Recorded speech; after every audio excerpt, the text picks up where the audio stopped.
I'm Olivia Reynolds, 28, and until 6 months ago, I thought being an event planner in Boston meant I'd automatically be included in my sister Amy's wedding. We grew up sharing everything, from clothes to secrets. But apparently not. Her special day. When Mom said they were keeping it small, I believed her, until Instagram revealed 80-plus guests, including second cousins we'd met once. That betrayal cut deeper than any knife, leaving me with two choices: stay home nursing my wounds or find my own adventure.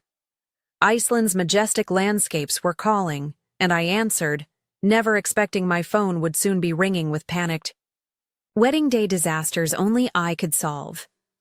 Before I continue this story, where are you watching from today?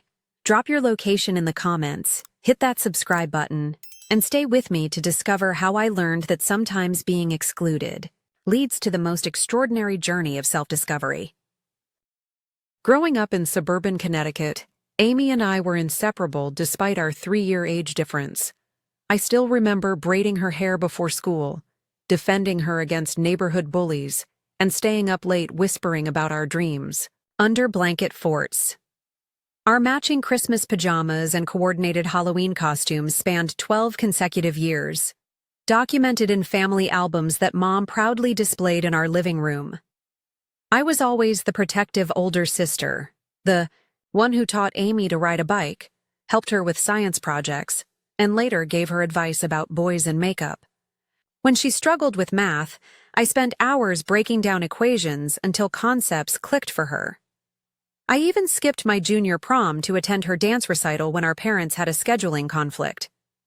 My priority was always Amy's happiness, something our parents silently reinforced with their not-so-subtle favoritism. Dad would bring Amy surprise gifts, just because, while mine typically arrived only on birthdays or Christmas. Mom frequently praised Amy's artistic talents while my academic achievements received brief acknowledgments. I never resented this dynamic, accepting it as part of being the responsible firstborn who didn't need constant validation. After college, I threw myself into building my career, working 60-hour weeks to establish my reputation in event planning. The sleepless nights and networking hustle paid off when I landed my first celebrity client 3 years ago, planning a wedding that got featured in major magazines.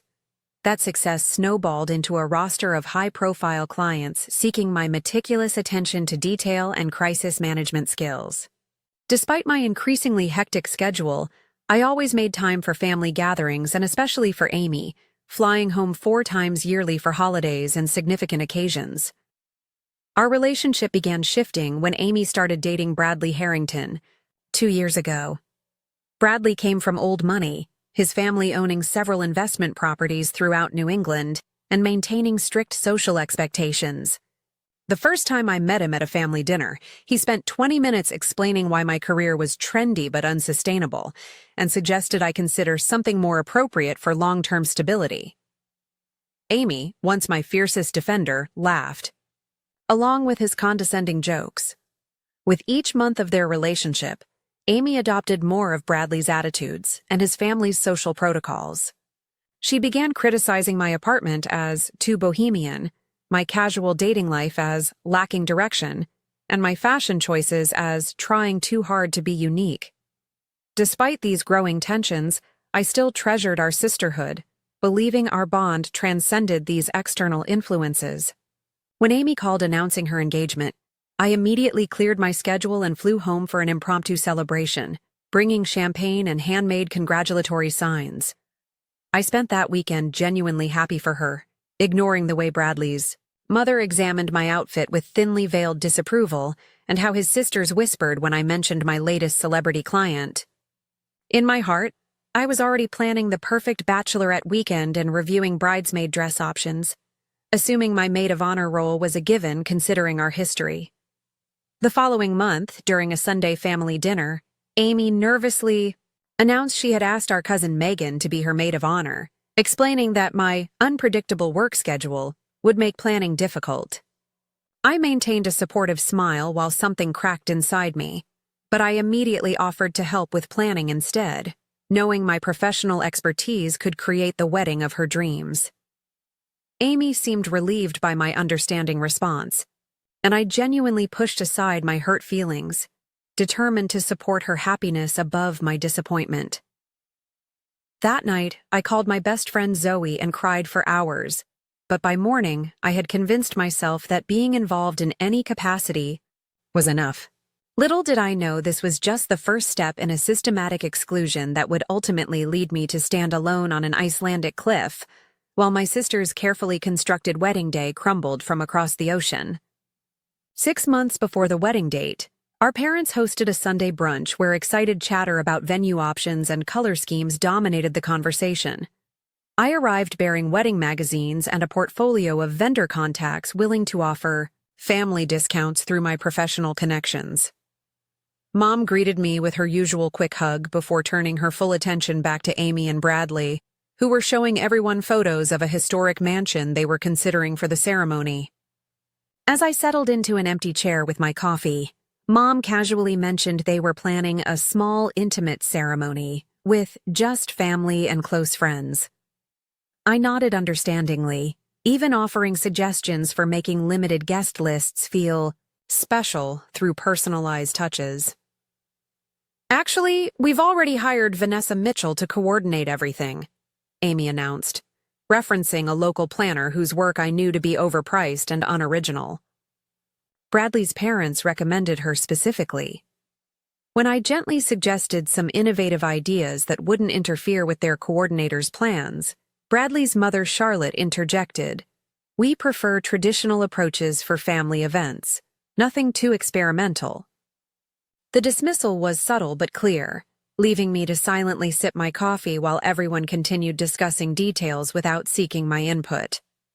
In the weeks that followed, I watched as bridesmaids were announced on social media, dresses were selected, and engagement photo sessions were shared online. My calls to Amy became increasingly brief, with her citing wedding stress and busy schedules before rushing off the phone.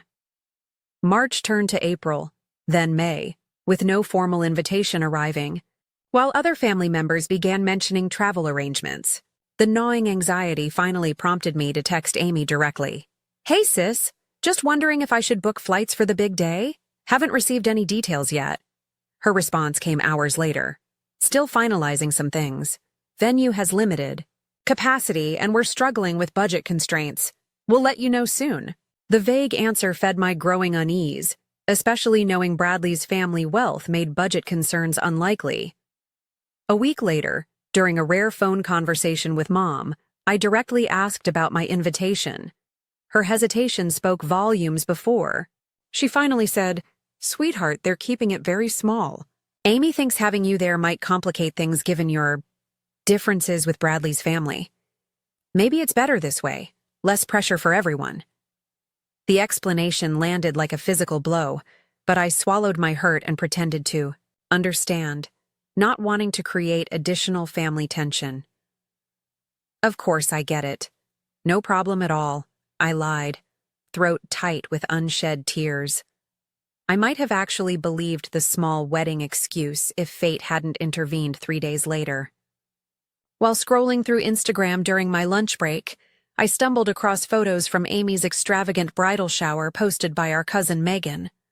The elaborate event featured custom floral arrangements, personalized gift bags, and at least 30 guests, including several distant relatives I barely recognized. Confused, I clicked through to other tagged photos, discovering posts about hotel blocks reserved for wedding guests and excited comments about the big day from people I'd never met. Further investigation revealed a wedding website with detailed information about the 3-day celebration, including a welcome dinner, ceremony, reception, and farewell brunch. The guest count listed on their registry information: 80+ attendees. My hands shook as I scrolled through names of second cousins, Bradley's family's business associates, and even my parents' neighbors who had moved in after I left for college. The evidence was undeniable. This wasn't about keeping things small or intimate. I was being deliberately excluded while everyone pretended otherwise. That evening, voice trembling, I confronted my mother via phone, demanding the real reason for my exclusion. After painful silence, She finally admitted the truth. Bradley's family doesn't approve of your lifestyle choices, darling.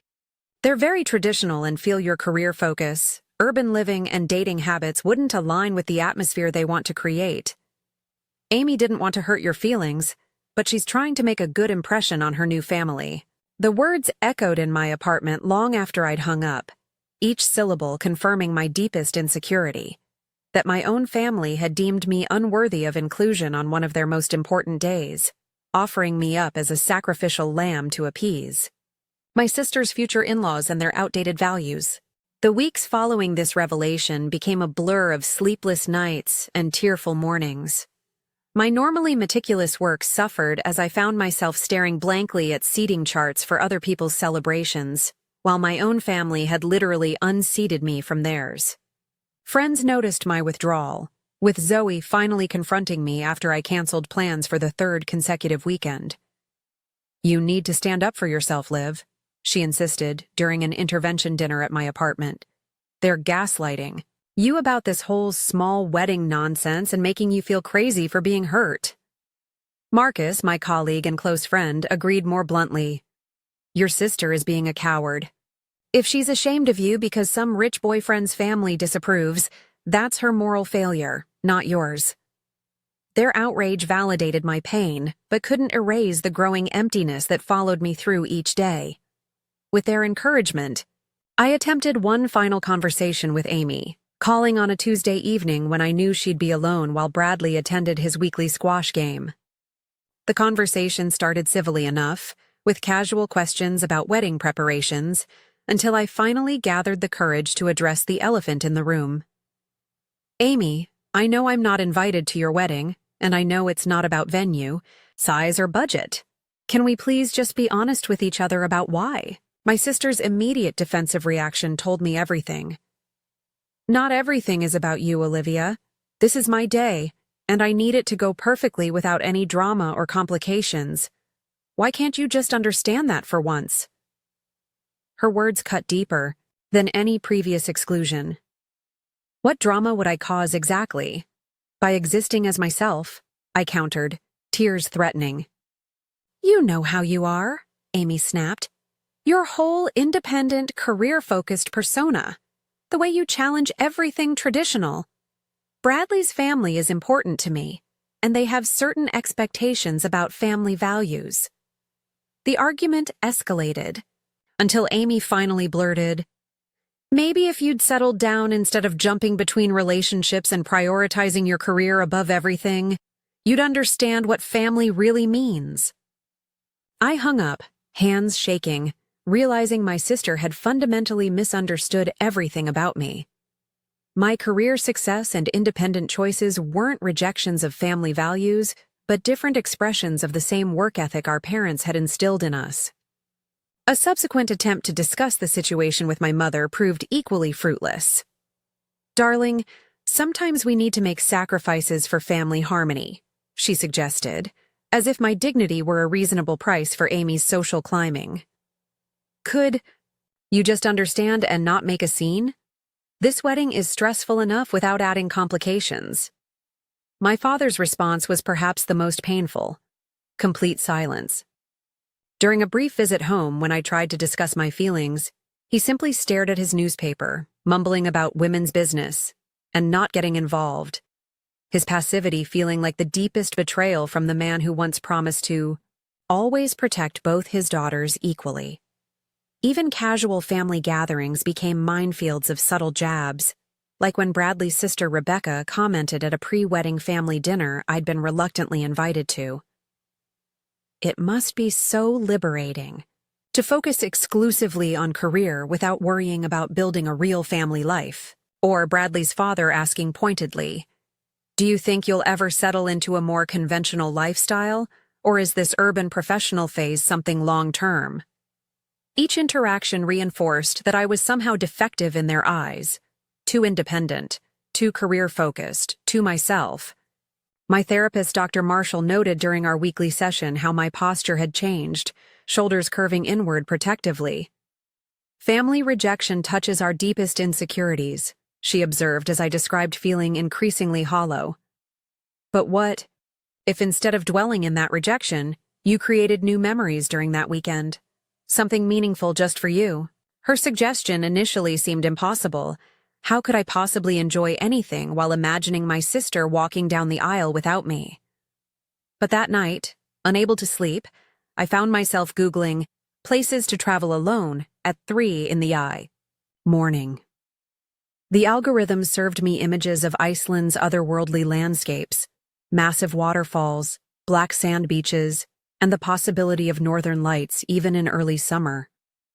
Something about those empty, beautiful spaces called to my wounded spirit.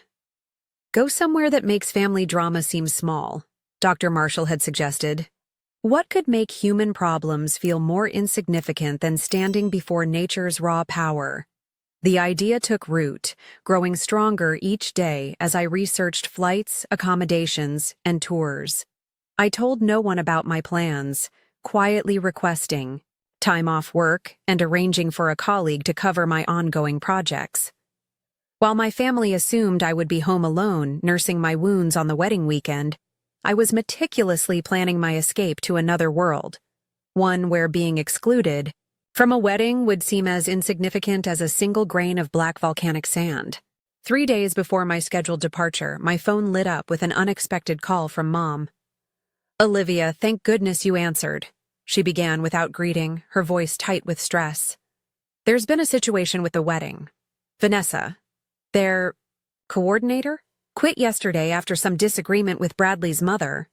A heavy pause followed before she continued. "Amy is distraught. They're wondering if you might be willing to help out, just with some logistics and vendor management. You wouldn't need to attend the ceremony itself, of course." The request landed like a slap. Good enough to work behind the scenes, but not to witness my own sister's vows. "I'm afraid that won't be possible," I replied, surprising myself with my steady voice. "I've made other plans for that weekend. I'm going to Iceland." The shocked silence on the other end was almost worth the months of hurt. "Iceland? But Olivia, this is your sister's wedding. Surely you can postpone a vacation." My mother's disbelief quickly transformed into guilt tactics about family obligations and how Amy was extending an olive branch by including me in this way. An olive branch would be an actual invitation, Mom, not a last-minute request for free professional services, while still excluding me from the celebration. After 20 minutes of emotional manipulation attempts, I ended the call with newfound determination, finishing my packing with a lightness I hadn't felt in months. The liberation of boarding my flight 2 days later was indescribable, each mile separating me from Boston feeling like shackles falling away. Landing in Keflavik under a sky of impossible blue, I collected my rental car and began the drive toward my guest house in Reykjavik, windows down to breathe in air so crisp it almost hurt my lungs. The landscape unfolded around me like another planet. Vast fields of moss-covered lava rock, stretching toward distant mountains, occasional sheep dotting the hillsides like tiny cloud puffs. My small but charming guest house welcomed me with Scandinavian simplicity, the owner Christian offering homemade bread and recommendations for local experiences, away from tourist crowds. That first evening, still adjusting to the disorienting midnight sun, I joined a group dinner where travelers shared their stories over Arctic char and roasted vegetables. Among them was Elisa, a 34-year-old local guide with intricate tattoos circling both wrists and a laugh that seemed to come from somewhere ancient. "You're traveling alone?" she asked, pouring me more of the local Brennivine spirit. When I nodded, she continued, "Good. Iceland reveals herself differently to those who come without companions." Learning I had 5 days in her country, Elisa offered to show me places most Americans never see, an invitation I gratefully accepted. The following morning, she arrived in a rugged jeep, tossing my suitcase in the back with instructions to bring only essentials for our first adventure. "Today we visit Thorsmörk, the Valley of Thor," she announced as we left the city behind, crossing rivers and navigating rocky paths that barely qualified as roads. During the drive, Elisa shared her own story of family complication, her Decision to become a guide instead of joining her father's fishing business had created a rift that took years to heal. Sometimes the hardest thing is staying true to yourself when those who should support you most try to reshape you, she observed, words that resonated through my chest like the bass drum I could feel but not hear. Thorsmörk revealed itself as a lush valley nestled between three glaciers, its vibrant green shocking against black volcanic soil and snow-capped mountains. Hiking through this landscape felt like walking through the pages of ancient mythology, each step carrying me further from the pettiness of my family's rejection. At one point, standing breathless at the edge of a canyon, Elisa pointed to a massive waterfall in the distance. Icelanders believe water carries away what no longer serves us, she said. What would you like that water to take from you today? Without hesitation, I answered, the need for approval from people who cannot see. Me, clearly. She nodded approvingly before leading me closer to the thundering water, where the constant mist created perfect rainbows in the sunlight. That evening, we joined 3 other travelers at a remote cabin where Elisa prepared traditional Icelandic lamb soup while northern winds rattled the windows. Sophie from Canada, Miguel from Spain, and Jens from Germany shared their own stories of family expectations and the freedom found in distance. Miguel especially understood my situation, having been excluded from his brother's wedding after coming out 2 years earlier. Family thinks they reject parts of us they don't understand, he reflected, firelight dancing across his face, but they really reject parts of themselves they fear. Under a sky that never fully darkened, our conversation continued until dawn, strangers becoming confidants through shared vulnerability and the peculiar intimacy travel creates. My 3rd day in Iceland brought the most transformative experience yet. A hike across Sólheimajökull Glacier with Elisa leading the way, crampons strapped to our boots and ice axes in hand. The ancient ice groaned and shifted beneath us, brilliant blue crevasses revealing centuries of compressed time. Ice remembers everything, Elisa explained, pointing to sediment layers.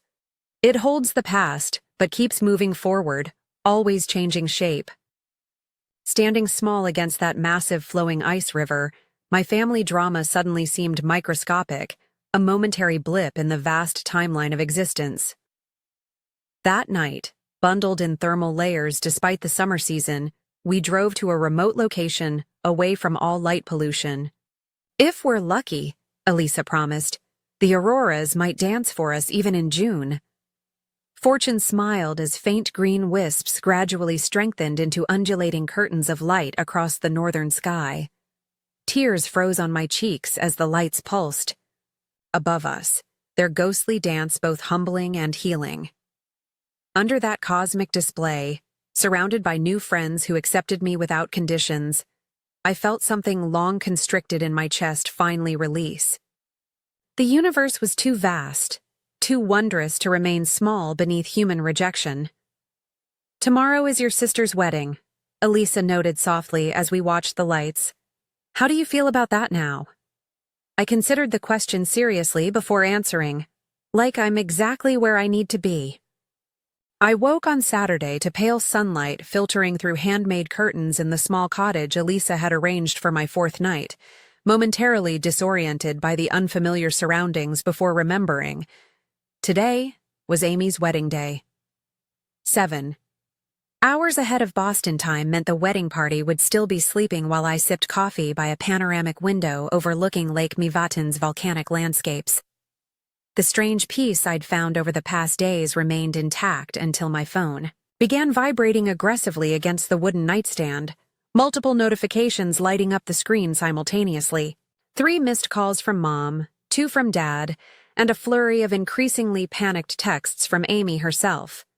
Curiosity overcoming my better judgment, I opened the most recent message.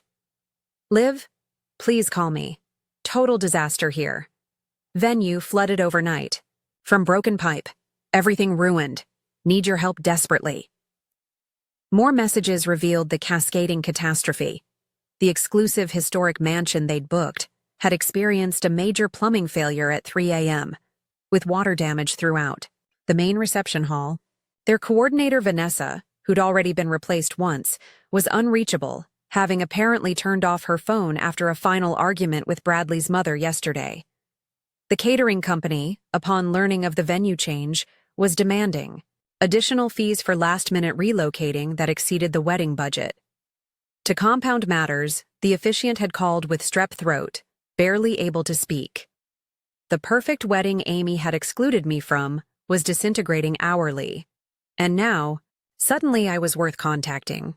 My finger hovered over the delete button, 13 hours of flight time providing a convenient excuse to ignore these messages until everything was long over. A vindictive voice inside whispered how satisfying it would be to let them handle the crisis they'd created by pushing away the one person whose entire career centered around solving such problems. That temptation lasted approximately 30 seconds before another text arrived.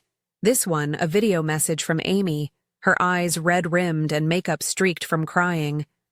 "Olivia, I know I don't deserve your help after everything. You were right. Bradley's family pressured me to keep the wedding appropriate, and I was too weak to stand up for you. I'm so sorry. Please, if you can find it in your heart to advise us remotely, I'd be eternally grateful." The genuine distress in her voice triggered my long-established big sister instincts, despite my rational mind arguing against involvement. I stepped outside the cottage onto a small deck, breathing in the sulfur-tinged air while contemplating my response. Elisa's words from yesterday echoed, "How we respond to those who hurt us reveals more about our character than their treatment. Reveals about our worth." With resignation mixed with strange determination, I texted back, "Setting up video call in 20 minutes. Have someone give me full situation report." I quickly showered and dressed, setting up my laptop on the cottage deck with Iceland's otherworldly landscape as my backdrop. When the video connected, chaos greeted me. Amy in half-finished makeup, Mom pacing frantically, and Bradley arguing with someone off-screen about contract terms. "Everyone stop," I commanded, using my professional event crisis voice. One person speaks at a time. "Amy, give me the exact situation." As my sister outlined the compounding disasters, I opened my professional contact list and began working while listening, sending rapid-fire messages to colleagues in Boston who owed me favors. First, the venue. "Call Westbrook Gardens immediately.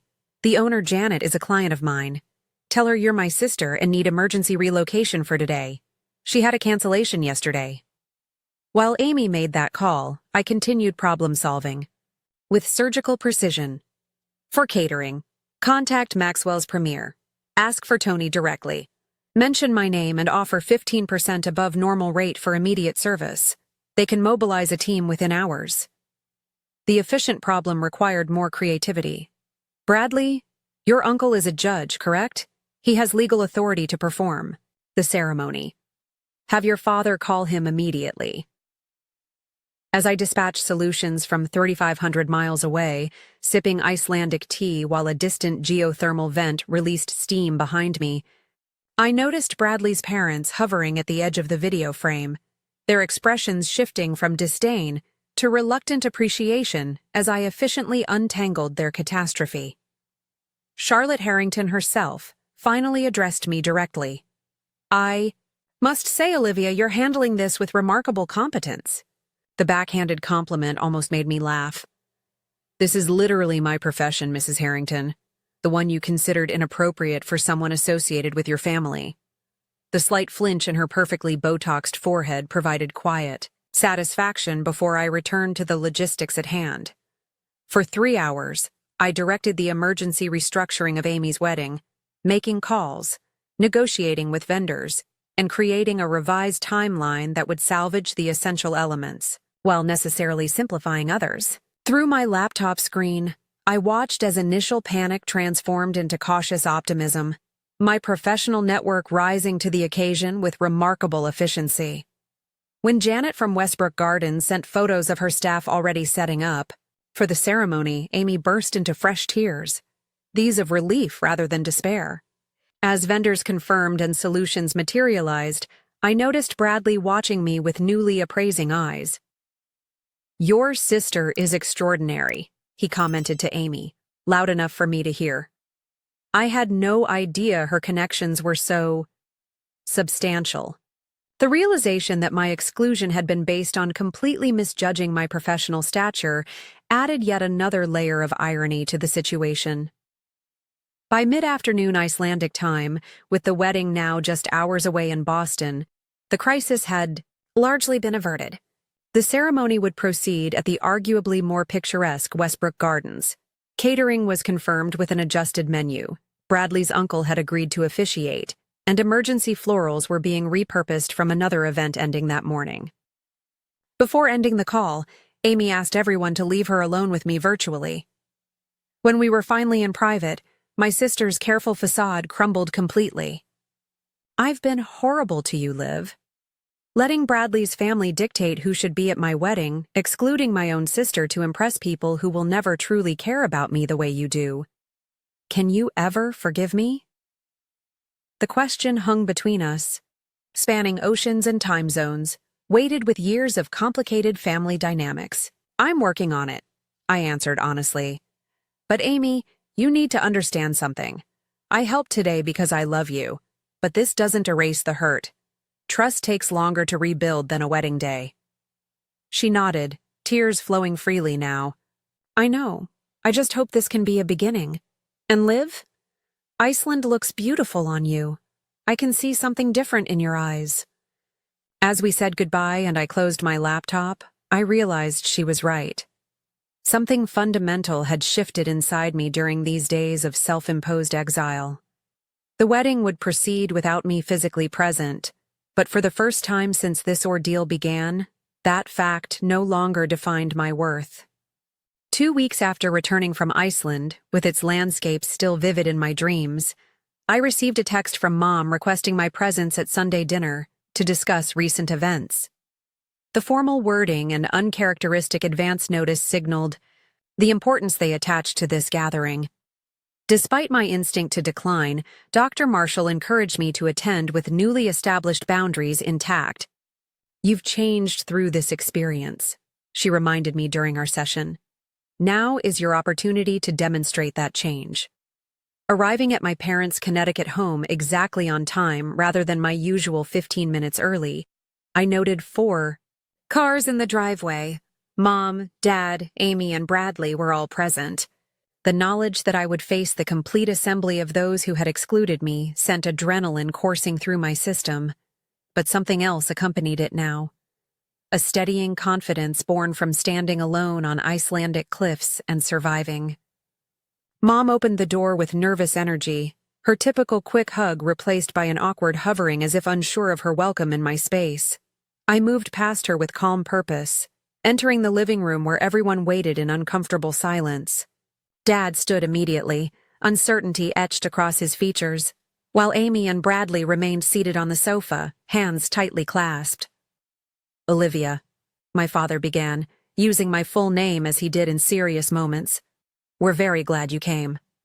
The implied surprise that I would actually show up spoke volumes about how they viewed my legitimate hurt as mere petulance. In earlier times, I might have immediately worked to ease their discomfort, apologizing for my completely appropriate boundaries as if they were unreasonable impositions.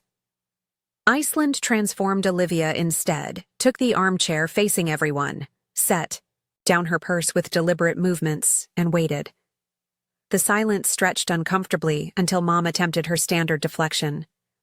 "Well, this has all been quite dramatic, hasn't it? But family is family, and we should put these little misunderstandings behind us." The dismissive characterization of my systematic exclusion as a little misunderstanding might once have made me question my own perceptions. Now it merely confirmed how necessary my emotional distance had become. "This wasn't a misunderstanding, Mom," I stated calmly. "You all made deliberate choices to exclude me from a significant family event, then lied about the reasons. I'd appreciate if we could at least acknowledge that reality before attempting to move forward." My directness visibly startled them, particularly my father, whose discomfort with emotional confrontation had always been pronounced. Amy spoke next, her voice small. "Olivia's right. We need to be honest about what happened." She turned toward me, shoulders squared, despite her evident anxiety. I allowed Bradley's family to influence who should be included in my wedding because I was desperate for their approval. I prioritized their judgment over our relationship, and I justified it with excuses instead of having the courage to tell you the truth. Bradley, surprisingly, added his own acknowledgement. My family has very traditional views about success and life choices, particularly for women. They saw your career focus and independent lifestyle as somehow threatening to their values. Should have challenged their perspective instead of enabling their judgment, especially after seeing how brilliantly you salvaged our wedding day from across the world. His admission appeared genuine, though I noted it still placed primary blame on his family rather than his own participation. My mother attempted to redirect with practiced skill. Well, we all make mistakes in family dynamics. Remember when Grandma excluded Aunt Sarah from that Thanksgiving after the political argument? These things happen in every family. The false equivalence and attempt to normalize serious hurt triggered the precise, measured response I'd practiced with Dr. Marshall. This wasn't a universal family experience, Mom. This was a specific choice to exclude me because my life doesn't conform to Bradley's family's narrow definition of acceptable womanhood. You chose their comfort over your daughter's inclusion, then misled me about the real reasons. That requires more than dismissing it as normal family drama. Dad, who had remained characteristically silent, suddenly straightened his posture. Olivia is right. His unexpected intervention silenced the room. We failed her completely. I failed you, Olivia. I stayed quiet when I should have insisted my daughter be included in her sister's wedding regardless of anyone's disapproval. My silence made me complicit. His voice broke slightly on the last word, emotion unprecedented from my stoic father. The acknowledgement created a small crack in my carefully maintained composure. We spent the next 2 hours in the most honest conversation our family had ever experienced, painful truths emerging about long-established patterns of favoritism, conformity expectations, and conflict avoidance that had shaped our family dynamic for decades.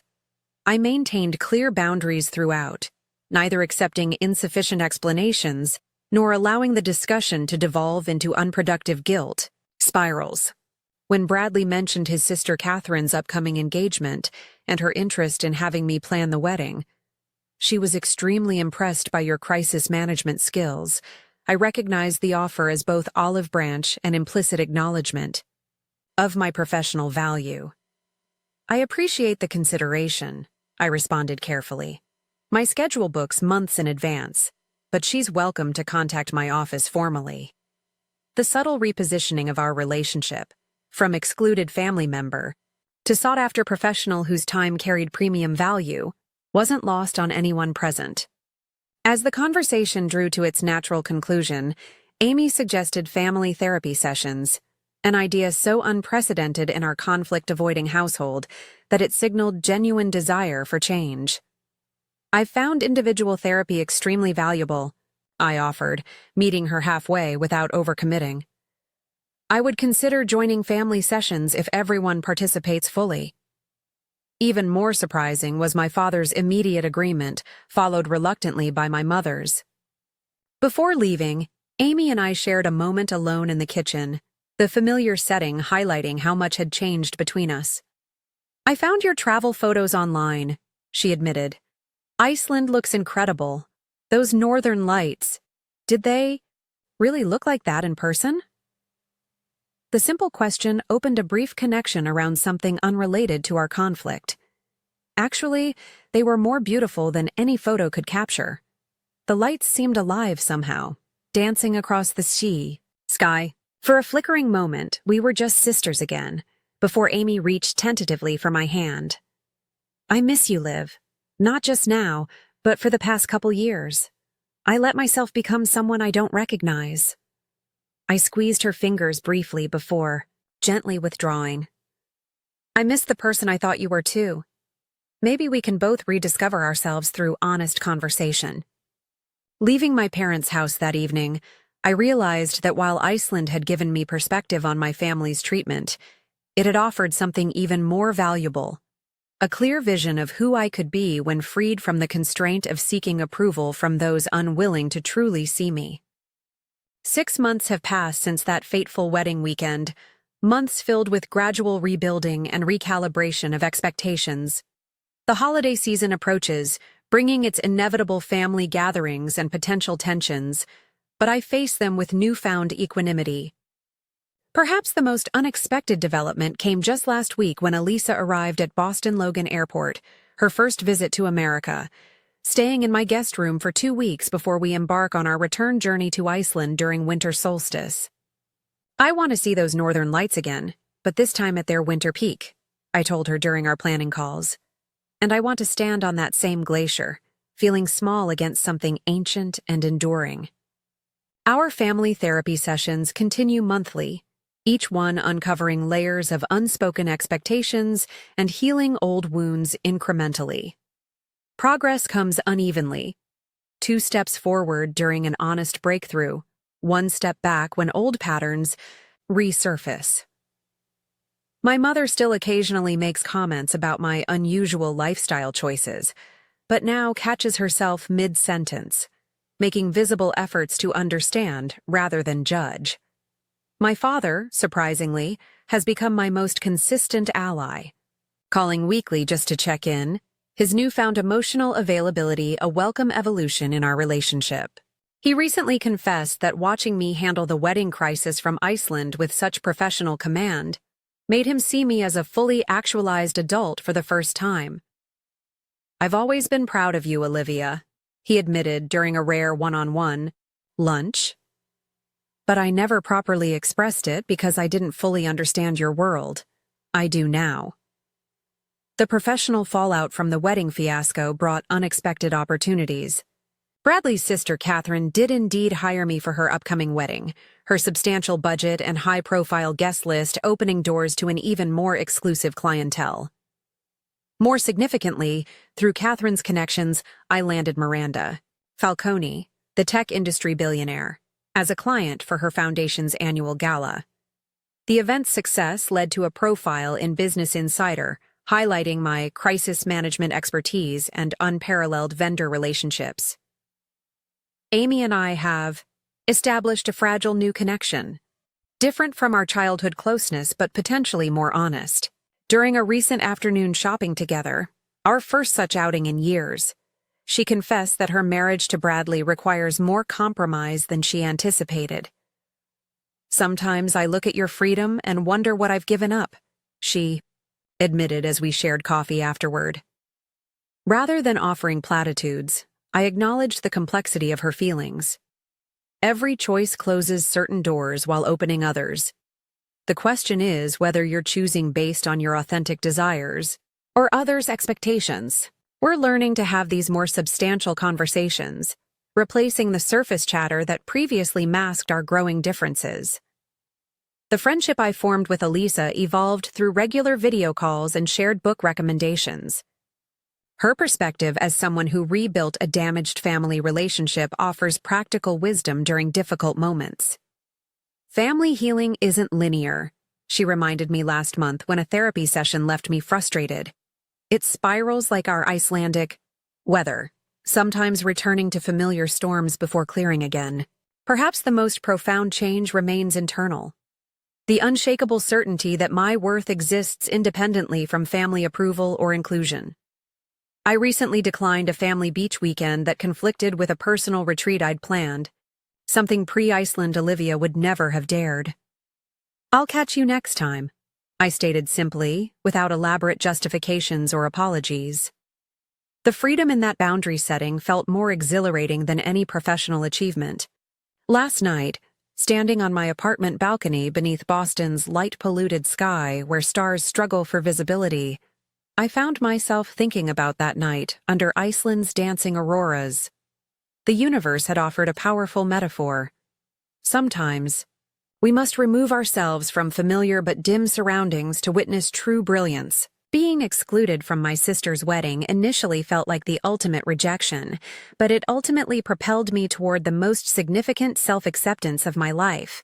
The painful exclusion created space for extraordinary inclusion in experiences. and relationships that truly honored my authentic self. As I look toward future family gatherings, I carry this truth. We cannot control others' capacity to value our presence, but we can absolutely refuse to diminish ourselves to earn a seat at tables that should welcome us without condition. This journey has taught me that sometimes the most loving thing we can do for ourselves and ultimately for our relationships is to walk away from spaces where we're expected to make ourselves smaller. The path back, if there is one, must be walked with equal dignity on both sides. Have you ever found yourself excluded from something important by the people who should value you most? How did you respond? Did you fight to be included or find your own path like my Iceland journey?